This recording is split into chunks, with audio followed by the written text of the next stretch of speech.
this was also an opportunity for me to embody something that was really one of my core values and embody it in such a way in front of my children that I hope that they pick it up and that they bring that into their adulthood when they become adult daughters and an adult son of mine when I get to be my dad's age and I'm the elderly parent, right? So it's one thing for me to tell them that I hope we have this relationship, and for me to even think it that I hope we have this relationship.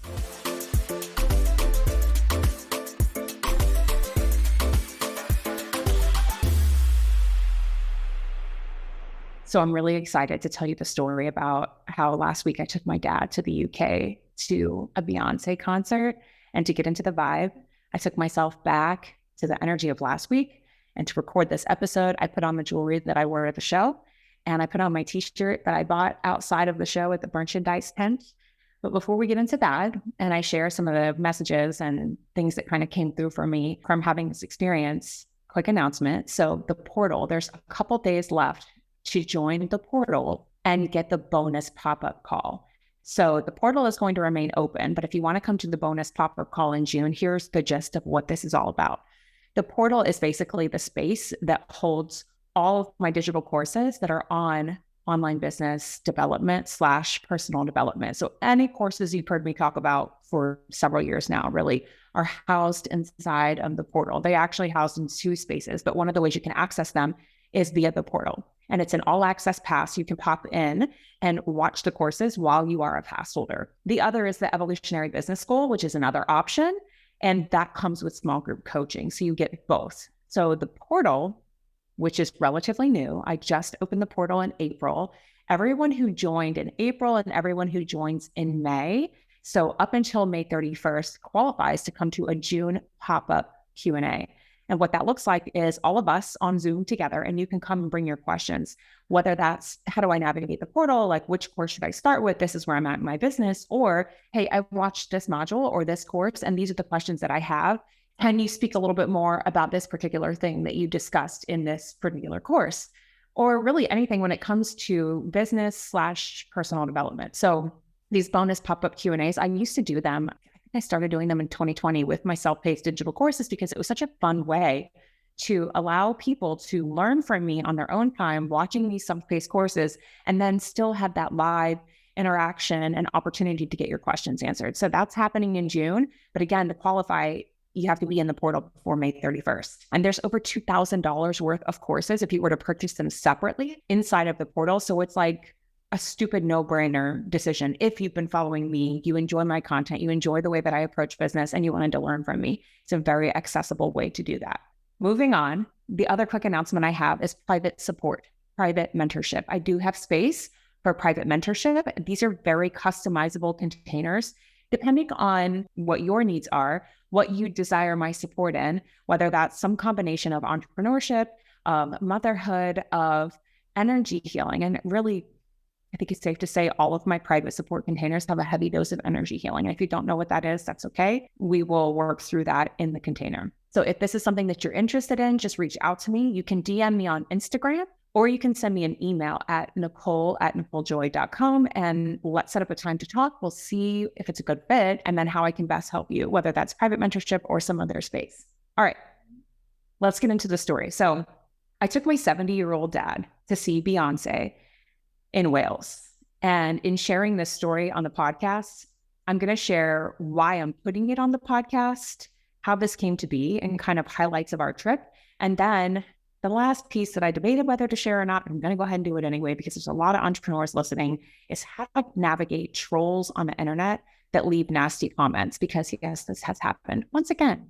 Okay, so why am I putting this on the podcast? It seems like my community absolutely loves when I share about my dad, about Saba. So Saba means grandpa in Hebrew, so he's my kid's grandpa.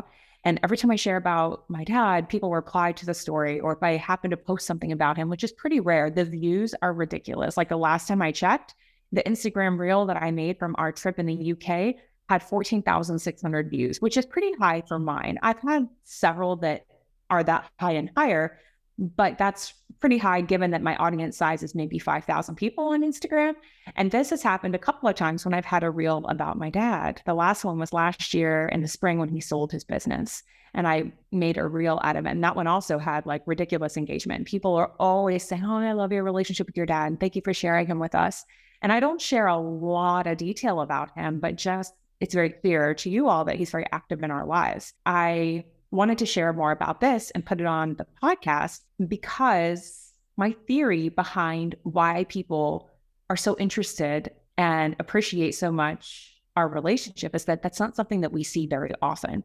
I don't feel like when I'm out on the internet, I see a whole lot of adult daughters who now have children of her own with, these very active relationships with your elderly father, right? So we clearly have a very active relationship. We see my dad multiple times a week. And for a long time, it was like once a week because he worked 6 days a week. But on his day off, he was with us 98% of the time. And I don't think that's something that we see often. And it's not that it's not happening, because I'm sure there's lots of people that this is happening for offline. They just don't share about it. But I don't feel like it's being shown quite as much. So I do show it because I think it's important to highlight what it can look like as an adult daughter to have a healthy relationship with your elderly father.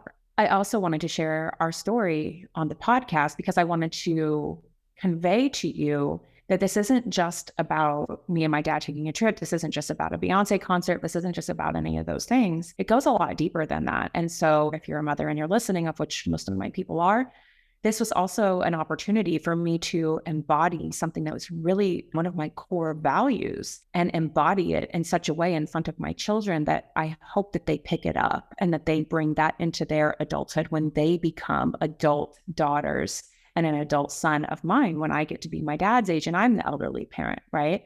So it's one thing for me to tell them that I hope we have this relationship. I hope, and for me to even think it, that I hope we have this relationship. I don't want to be done with my kids when they turn 18. That breaks my heart. Like I want to give them the freedom to live and the freedom to expand and explore and do whatever their hearts desire. And I also still want to feel very close to them and very connected to them. And so I have to embody this. And this trip was very much about that. It was very much an opportunity for my children to see what it can look like for our mom to take a trip with our grandpa and prioritize spending time with Saba. Like that's not something that I've heard of. In fact, I've only had like one person in my real life that has told me recently about her and her mother taking a trip together this summer. You know, she's about my age. Her mother must be, I would imagine, close to my dad's age. And that you do hear a little bit more of the mother-daughter dynamic, right? But the daughter and father thing, I don't feel like we hear a whole lot about that. And now that I'm saying it out loud, I'm thinking about an example of my daughter's music teacher. So she does virtual singing lessons, and her singing instructor recently took a girls' trip, like sister's trip with their dad. And so it is becoming, I feel like, a little bit more in our awareness. And I love that some people are comfortable sharing it so that, you know, people who might not be sharing a lot of their life on the internet, and that's totally fine, can see more of this dynamic occurring, right? And I think that these are important lessons for our children because, again, they're doing what we do, not necessarily what we say. Okay, so let's talk for a minute about how did this trip even come to be? Like, how did this happen, right? It wasn't necessarily something that was pre-planned and that we've been talking about for months or whatever. So to back up a little bit, my dad owned a tire shop in Tampa for like almost 40 years, almost my entire life. And he was working 6 days a week at the tire shop up until last spring, like I mentioned earlier in the episode. And he loves to travel. Like geography has always been my dad's thing. English is his second language. So grammar can be a little bit of a challenge sometimes, you know, things like that. And when it comes to geography, like that is his jam. And he really enjoys learning about other places. But then when he has the opportunity to visit them, it's very, very special. And so as a kid, we didn't do a ton of travel. I remember we did a road trip and we drove our van to Washington, D.C. when I was probably 13. I remember that being a thing we did over the summer. And then we went to Israel. So when I was under 18, we went 3 times. When I was 10, 12, we went together. And then when I was 13, I went by myself for like a month and stayed with my uncles and my aunt. And so, yeah, different times, right? Like I flew alone at 13, just wild to think of. Like I'm old enough, side note, I'm old enough to remember when there was a smoking section on the back of the plane. And if you don't know what I'm talking about, then dear God. But yes, I remember vividly being 13 on the flight home and there was a smoking section and the back people would smoke cigarettes in the back of the plane. Yes, really. So anyway, my dad really loved to travel, but we didn't do a whole lot of travel outside of that, right? And partly because like there were financial constraints. And so the funds that he did have, like going to visit his brothers and us getting to know our cousins was very important to him. It was one of my dad's values. And so we did. And the next time after I became an adult that we took a trip together, I was 21, my brother, my dad, and one of my dad's ex-wives, and we went to Israel. So we have not traveled together in almost 20 years. And then I start having kids. I get really busy with life. You know, I'm having babies, I'm nursing babies and pumping and raising and doing all the life things. And he's running his shop. And my dad didn't like to miss work, right? It's that old like immigrant mentality. So for the last year, he's done a little bit more travel and he's gone to Israel a couple times. This is just all giving you a little bit of background. So why Wales? Like what came up with Wales? There's a little bit of a manifestation story here, I think, that I realized at the nail shop this morning that I want to share with you. So I don't know, probably 6 months ago, maybe even last year, I told one of my friends, I want to go to Europe for my birthday. And at the time, I specifically wanted to go to Paris. Now, mind you, from Tampa to London, there's a direct flight. So it just makes it really easy to get to London from here. And it's overnight, sleep on the plane, you wake up in the morning, you're in London. Now, about a year ago, I remember telling one of my good friends, I really want to go to Europe for my 40th. And things just weren't necessarily coming together, you know? And so I started to plan other ideas and I started to explore other options. But meanwhile, it was kind of one of those things that didn't leave the back of my head, right? Like I postulated, I put it out into the universe and I was just like, well, okay, people don't really necessarily seem to be on board or it doesn't fit their life right now because people have a lot of life going on. A lot of my friends have children and it's tricky to navigate being away from your young children for any amount of time and to go as far as Europe, right? It's a big ask. So fast forward to February of this year, when the Renaissance World Tour was announced, I looked at the calendar and I looked at how the ticket system was set up. And there's a lot of information behind the story, so I'll try to make it very simple. But basically, there was a stop in the UK that fell during my kids' school week, which is a little bit easier for me to be away because they're at school, right? For the most part. And it was during the week, direct flight. It all made sense. It all lined up. And I was like, originally, I wanted to be in Europe for my 40th. And it's like 2 weeks after my 40th birthday. And it's during the kids' school time. And there's a lot of layers, a lot of more I could discuss about that. But what I'll say is ultimately I got these tickets to Wales. The thing was, I didn't yet have a plan for who was going to go with me. So one Sunday, me and my dad were sitting at the kitchen table, as we do. Usually we just, talk, and he'll say often his thing is, what's new and exciting? And this one particular Sunday, probably a month before we actually went, so like April, I was like, well, I'm going to the UK next month. And he's like, you are? And I said, yeah. And he's like, with who? And I said, well, by myself. And he's like, I'll fly with you. You can't fly by yourself. And I'm like, oh, Dad, I can, but okay. So we just started to get talking and he's like, well, what are you going to UK for? And I said, well, there's a concert I want to go to. And he's like, oh, I love concerts. And I'm like, yeah, okay. And he said, where's the concert? And I was like, Cardiff and Wales. Wales, how are you going to get to Wales? And I'm like, I'm going to take the train. He's like, oh, I love the train. And he just got so excited. And I did have a very dear friend in my real life who I was waiting to hear back because she was checking to see if her husband could care for the kids and kind of take on all the responsibilities that week of drop-offs and pickups and all of that good stuff. So I'm waiting to hear back from her. And he said, well, if your friend can't make it, I would love to go with you. I'll pay my own way. I'll get my own hotel. And I was like, oh, Dad, I'm like, say no more. So I text my girlfriend and I was like, listen, this is like a once in a lifetime opportunity to have this trip with my dad. She's like, totally get it. She understood we're going to do something again at a different time. And I'm like, let's do it. So I booked out his flights and I already had my flight. So I booked out his flight. And as it turned out, instead of coming home with me, I was like, well, you were going to go to Israel in the spring anyway. So when I go home, why don't you just go straight to Israel? It's only a couple more hours and hang out with your brothers and then just come back when you're done. And it was so cute. He's like, but how are you going to get home? I'm like, Dad, I'm 40. I can fly home on a direct flight from London to Tampa. I'll be okay. And it was just really sweet because I felt like no matter what age you are, no matter what age your children are, I think you're always going to have that instinct. And just to jump forward for a second, even when we were walking through London, there were so many moments where he didn't want to leave my side, even though I would say like, hey, why don't you sit in a chair and just rest for a few minutes? And I'm going to walk around this little thing and rest your legs. And he would be like, no, I'm not leaving you just in case. And I'm like, that protective instinct, I don't think it really goes away no matter what, right? Okay, and so why Beyonce? I'm a huge fan, but also I hadn't seen Beyonce in concert since 2016 when I was 7 months pregnant. I was 31 weeks pregnant with my second child. And I saw her in Chicago. And then in 2018, when she toured, I didn't make it to the concert because she came to Orlando, which is about probably 2 hour drive from here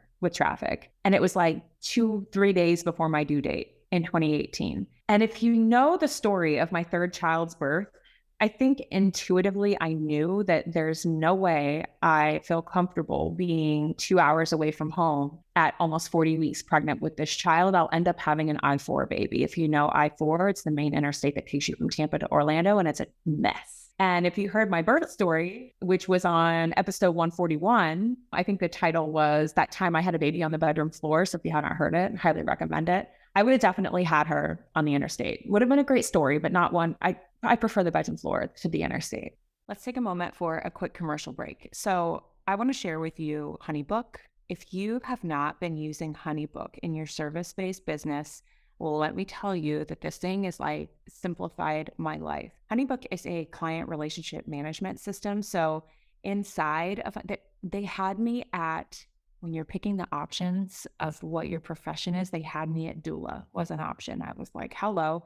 I signed up for HoneyBook a few years ago. It beats the other CRM system that I was looking at. Starts with a D, ends with an O. It beats it like by far for me. I found that one way too clunky and tricky to navigate. And I'm in the online business space. You would think that I'm super techie and I'm really into like able to do all of these techie things. I'm actually not. I need it very, very simple to start. And then I can build on it. HoneyBook is something that has made it so simple. So when I am working with new clients, there's contract templates, there's agreement templates, there's onboarding questionnaires. I mean, anything you can imagine that you need in a CRM system is there. Click the link in the show notes. They generally have free trials that you can test it out. That's my affiliate link. I hope you enjoy using HoneyBook as much as I do. I think I've been in it 3 years strong. Okay, back to the episode. So that's a little bit of backstory on like how this whole thing came to be. So my dad and I, let's jump to current day, right? Like last week when we were prepping to get on the trip and get going. So I picked up my dad and took us to the airport. And as we were like walking through the airport, I said, wouldn't it be cool if they like bumped us into first class? And he was like, yeah. So we're getting on the plane. And the stewardess, we flew British Airways, which I love British Airways. In fact, the people in the UK, I don't think we met a single person that was unkind. Everybody in the UK was so kind to us. And we're getting on the plane and the stewardess was like, oh, are you together? And I said, well, yeah, but we're not sitting together because we booked our flights at a separate time. And she was like, oh, let me see what I can do. So she gets out her little iPad thing and flips through and she's like, so she sat us, not first class where you lay down, but like in between the main cabin and first class, there's like the middle version that's an upgrade. The chairs were wider.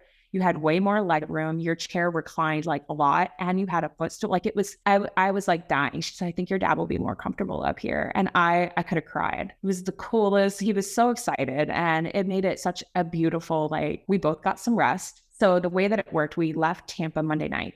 We woke up Tuesday morning in London, and when we landed and we spent the day, we had all of Tuesday to kind of relax and settle in and enjoy the city, get some good food and all of that. And then Wednesday morning was the concert, or Wednesday was the concert. So Wednesday, we got up, had breakfast, and took the train into Cardiff in Wales, which also the people incredibly kind. And I got my dad settled into the hotel. We both checked in. We both got our rooms. I made sure he was comfortable. And then I went over to the stadium to pick up our tickets. So we had these really awesome seats. If you haven't seen my Instagram reel, it's on my Instagram.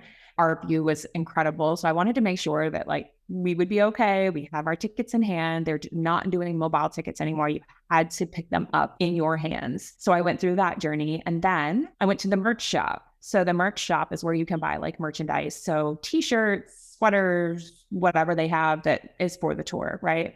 And I got my dad and I these matching shirts, which if you're watching this on video, it's the silver horse deal that's like the theme of the Renaissance World Tour. So I got my dad a shirt I came back to the hotel and like handed him a shirt. I was like, this is what you're wearing to the show, because he had brought like, you know, something basic. And I'm like, not the vibe. That's not the vibe. Not at the Renaissance World Tour. Like you need some sparkle. And he's like, sparkle? And I'm like, yeah, you need some sparkle. Wear this shirt. Trust me. So the night before too, he was telling me about like the last time he had been to a concert was 30 years ago. He went to see the Rolling Stones in the 90s. And he's like, I used to love concerts and I love the dancing. I love the live music. I love kissing beautiful women. And I'm like, okay. And he's like, I'm so excited to go to this show tomorrow to see the music and the dancing and kissing beautiful women. And I'm like, okay. So, you know, with the t-shirt deal, I'm like, you think you're going to kiss a beautiful woman? Like, this is the shirt. Like, this is the vibe.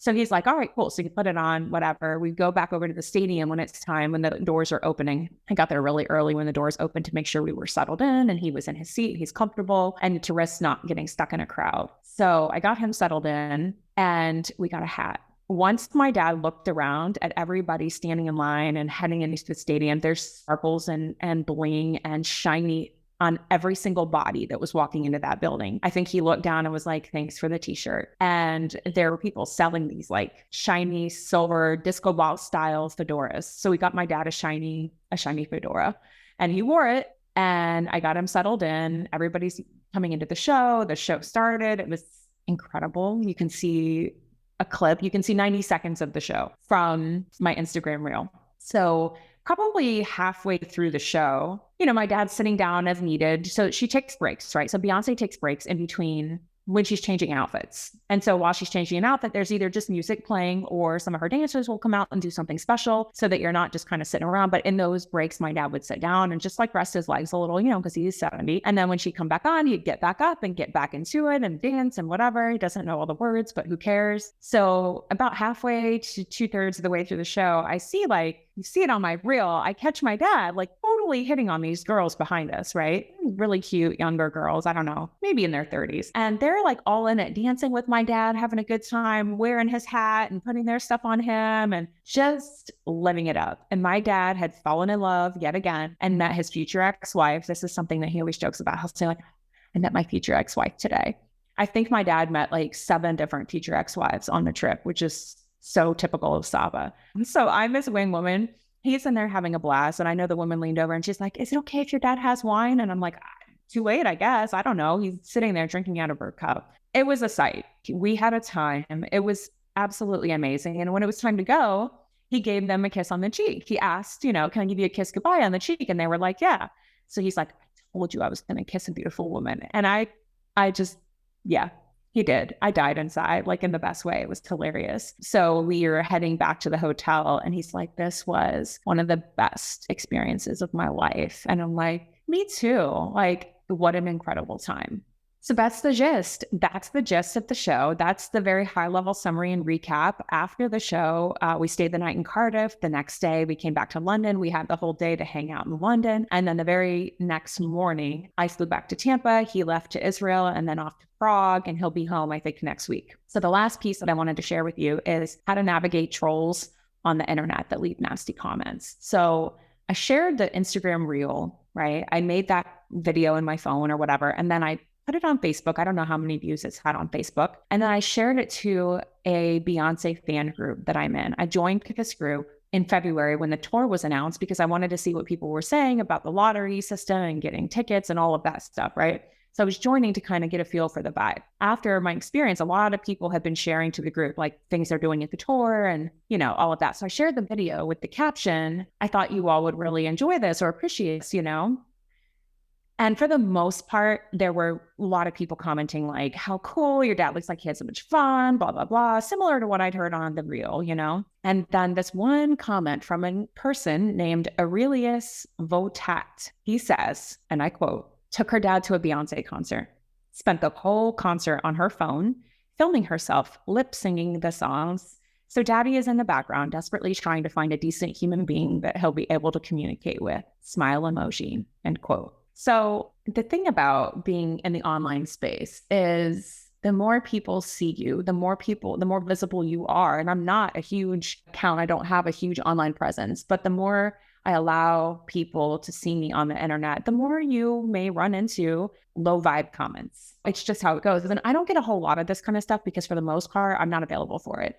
This happened to be a group that is a mix of folks, and it's not necessarily like my community. We have this one common thread, which is Beyonce, but all these other things are disconnects, right? So initially I was like, WTF, screw you. You don't know anything. You saw 90 seconds. Reels, as of right now, are like 90 seconds max. That reel, 90 seconds. The concert, 3 hours. This is important to remember as a business owner, that when you see 90 seconds of somebody's life or somebody's experience, there were hours, days, months happening behind the scenes that you don't see and that you don't know. So what is your context when you're making a comment? Even if you don't comment, what is the context when you're making a judgment and passing judgment on somebody else's 90 seconds, right? We've heard before, like it's a highlights clip. Social media is mostly highlights clips. And it's true. I had a 90-second clip of highlights. I actually didn't record some of my favorite parts of the show because I was too in it singing, and it became too annoying to try to hold my phone up to catch.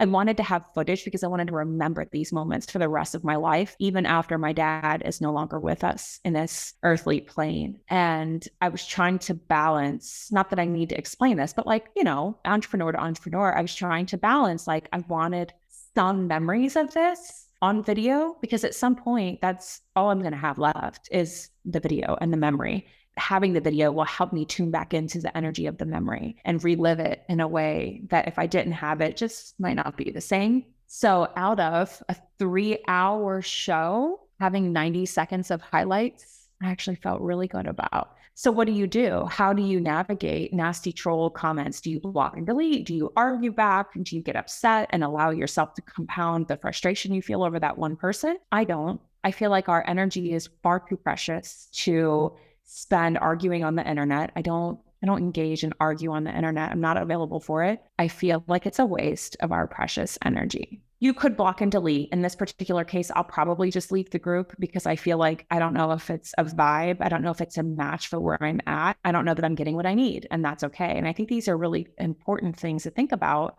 when you're out on the internet, because a lot of my clients or people in my spaces will say things like, I'm afraid to talk about this. I'm afraid to talk about that because what if people, say something, or what if they bash me, or what if they don't like it? What if it ruffles feathers? And to think about that is like, then they're not supposed to be in your community. Then they're not a match for where you are. They're not on the same vibration. They're not on the same frequency. Is it worth having the argument? I mean, there have been comments in the past that I've blocked and deleted the comments, people that I blocked and deleted their comments only when it's particularly nasty and unnecessary. It was next level. So this particular one, I'll probably just leave the group. But the point is, are you compounding the feeling, the uncomfortable feeling that you had from one negative comment? Or am I going to focus on and compound the excitement from all of the other 100 comments between my Instagram, Facebook, and that group even? Am I going to allow myself to focus on all of that? Because often what we do is really get so hung up on that one nasty thing, that one thing that doesn't feel so good. And we give it so much real estate in our heads, and it takes up so much space. Is that actually helpful? I'll never meet this person. Do I give a what he thinks? Like, does that matter? Is it truthful? Does he even have context for the situation? So why would I allow that to take me into a downward spiral? And you can apply that anywhere. If one person leaves a review, if one person has something to say that's not so great, can you allow it to have far less real estate in your brain? What if you're like, okay, carrying on? Or are you going to really focus on how that one crummy situation felt? And I'm not going to lie, there was a moment when I first read it that I was like, seriously, WTF? And I had some feelings about the person on the other end of it who was writing it, because I'm a human. And if you too have experienced stuff like this, then like, you're also a human. However, this is how I've been navigating this differently in my life for the last, couple of years. And it has changed the way that I feel about the people who I'm not necessarily seeing eye to eye with, or they may be doing things that I don't love, or they may be engaging with me in ways that don't feel so good. I choose now to double down on compassion. I choose to look at them through the lens of compassion and think, how sad it must be to be somebody sitting behind a computer and a keyboard just typing hurtful things. Or in another instance, how sad it must be to be somebody who's showing up and engaging with me in my life in that way. And I have more compassion instead of frustration instead of hate, instead of anger? Can I think about that person as a human being that I don't know what they're going through? I don't know what's causing them to behave in such a way that they're behaving. But whatever it is, human to human, can I have more compassion for them? So that's where we're going to close off this episode. I hope you enjoyed hearing more about me and Saba's ventures. I'd love to hear if this inspires you to take any adventures, perhaps with a parent, or create opportunities for yourself to embody for your children what it looks like to celebrate yourself. I hope you have a great week, friends. I'll talk to you soon.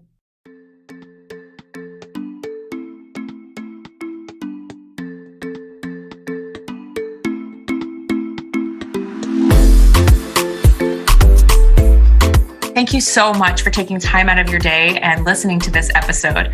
I hope you enjoyed it. I hope you found value in what I'm sharing here.